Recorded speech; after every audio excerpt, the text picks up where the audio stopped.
So, welcome to another Thursday on the Pagan Perspective. I'm your host, Yuka, and this week we are talking about ancestor worship or veneration.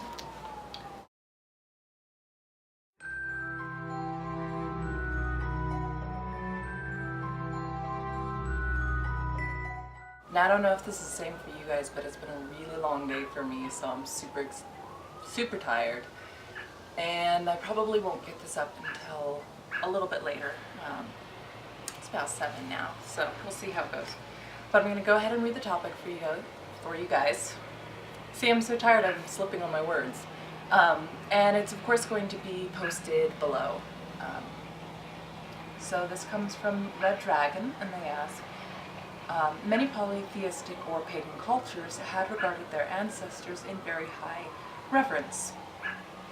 So high that sometimes when an ancestor was known for doing good deeds, he or she was believed to have ascended into godhood in the next life. Also, many ancient myths, and even myths of modern religions such as Christianity, talk about how a man, more often than not being at least part god, who was so brave or so wise that he or she ascended to becoming a deity. Examples being Caesar, who was declared a deity by the Roman state, Hercules, who was given godhood by the Olympians after dying, and Jesus, who had risen into heaven after his death.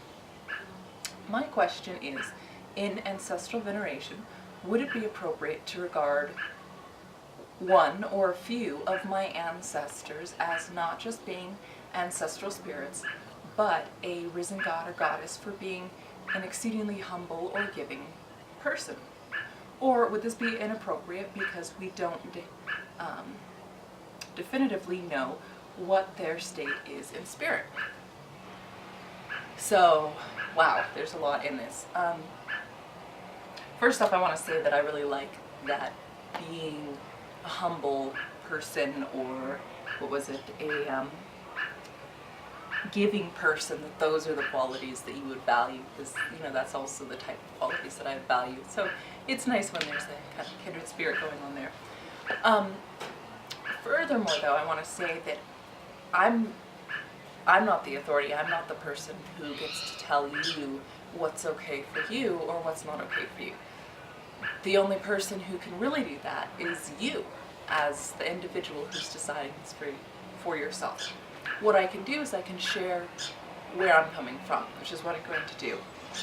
So you talk about not really knowing definitively what what are they, what's their state. So I'm going to tell you what I think about life. And I know I've talked about it a little bit on this channel before, but I've actually found an analogy that I like more than what I was using before, because I talked about thinking about humans and other life as being patterns. So when I was little, my siblings and I, and actually we had them at school too, played with these things called pattern blocks. And basically they were just these little wooden, pretty flat polygons, which were painted different colors. You had squares and little diamond shapes and octagons and, little different sided shapes, and you could put them into different patterns. I loved them. They were beautiful, and actually if I can find a photo online, I'll just edit it into this video so you can see what I'm talking about. Now, of course, these bags probably only came with like 5 of each shape, but I think about us, our life, as being patterns, maybe these little blocks, these massive mosaics, right? And each of those pieces, right, those are pieces that were carbon created in the belly of stars, or the helium or hydrogen back, like the 14 billion years ago, right? And each of those little pieces make up another little pattern, which is one of our cells, bacteria that live as part of us. And these big mosaics together make up us, right? I don't think about like a spirit coming and inhabiting those pieces. I think that the collection of those pieces and the relationship between those pieces is what makes a human being, or a plant, a yucca or whatever, right? Or a cat, a dog, anything. And we just have these, basically we have a turn to be that pattern. And we switch out, right? You take one of the little square blocks and you switch it out for a different little square block. Or you shift it here and there, and as we grow into, you know, when we were babies, we were much smaller little patterns, and throughout our lives we grow into other ones. So I believe that when we die, that pattern that was us, all those pieces aren't destroyed. They just go on to getting to be in different patterns. And we have the memory of the pattern that existed, but that pattern no longer is physically there. And that's what I think about life. And we get to be part of the world, the earth, you know, our solar system, the galaxy, the universe, nature, right? That's what we call nature. And it's special. We have this very short time that we get to make this beautiful mosaic that's us.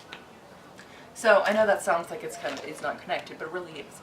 So I don't really believe in an afterlife, because I think that when you die, well, the pieces that were you go on to getting to be something else.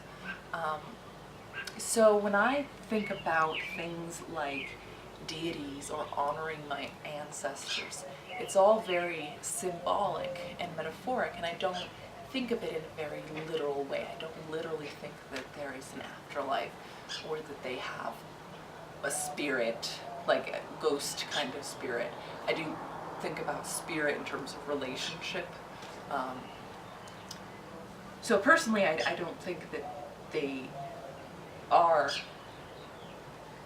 a deity, right? Because I don't actually believe that deities are real concrete things. I think that they're ideas. So if this was me, I wouldn't have a problem thinking about them as a god or a goddess, because I think of those as symbolic things. So I think that, you know, that's pretty much it. I think that whatever you find comfortable for you is great, and go with that.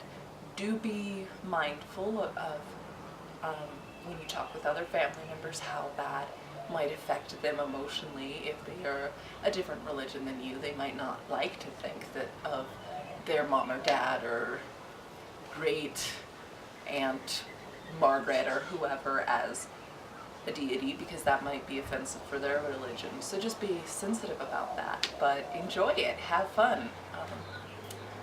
So yeah, this was a great topic, thank you, and love to hear what everybody else thinks in the comments below, and see you next week. Okay.